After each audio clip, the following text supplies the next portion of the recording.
Good morning, everyone. Today we're going on a journey back to a time when America was being reshaped, the period right after the Civil War. We're going to learn about how the American West was settled and what life was like for the brave settlers. By the way, somebody will need to keep Ivy quiet.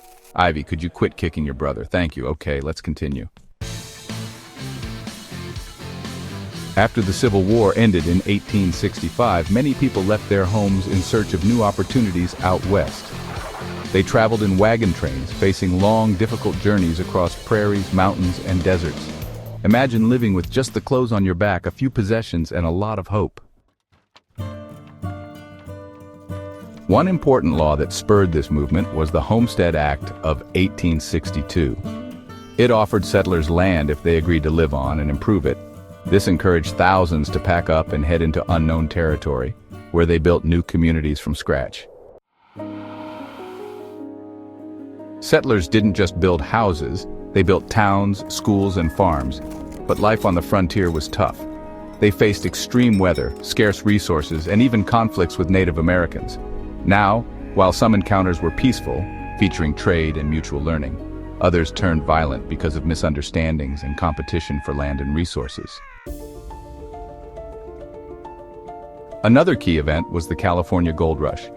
People came in droves hoping to strike it rich, but most discovered that success meant hard work, determination, and teamwork. And then there was the Transcontinental Railroad, which connected the nation. While it made travel and trade easier, its construction also disrupted the lives of many Native American communities. Poppy, did the settlers and Native Americans always fight with each other? Great question, Dixie. The answer isn't simple.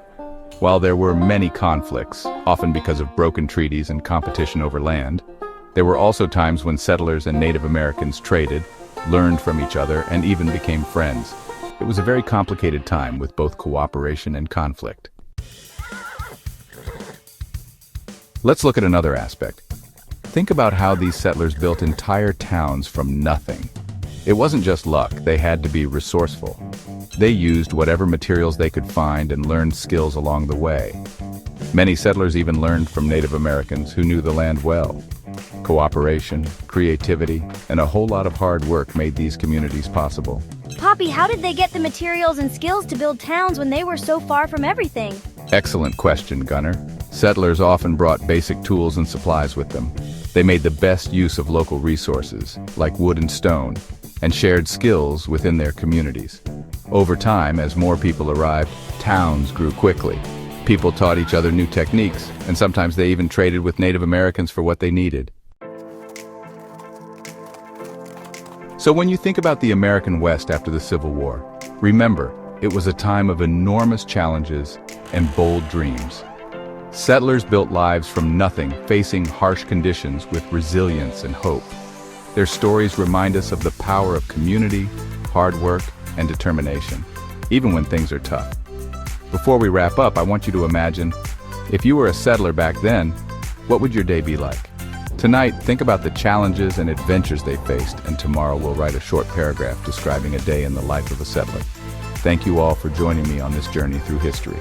Remember, every piece of history is filled with real people and real struggles that help shape the world we live in today. Have a great day, everyone. I think it is break time. Mary Beth, you have some really bright children.